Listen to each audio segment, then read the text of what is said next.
الانسان هو اللي منه مسبح وهو اللي منه غير. فالخادم من الكون تمرد، الكون ما عجبوش ان الانسان يبقى كده بالشكل ده. انقسمت عند من؟ عند الانسان، لان له اختيار.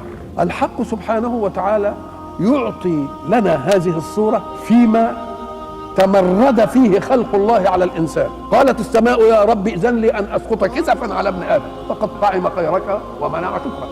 قالت الأرض يا رب إذن لي أن أخسف بابن آدم فقد طعم خيرك ومنع شكرك. قالت الجبال يا رب إذن لي أن أسقط على مين؟ ابن آدم فقد طعم خيرك ومنع شكرك. قالت البحار يا رب إذن لي أن أغرق ابن آدم فقد طعم خيرك ومنع شكرا. كل الكون المسخر للإنسان تمرد على الإنسان. إذا قال الرب الرحيم بالجميع قال دعوني وخلقي لو خلقتموهم لرحمتموهم إن تابوا إلي فأنا حبيبهم وإن لم يتوبوا فأنا طبيبهم.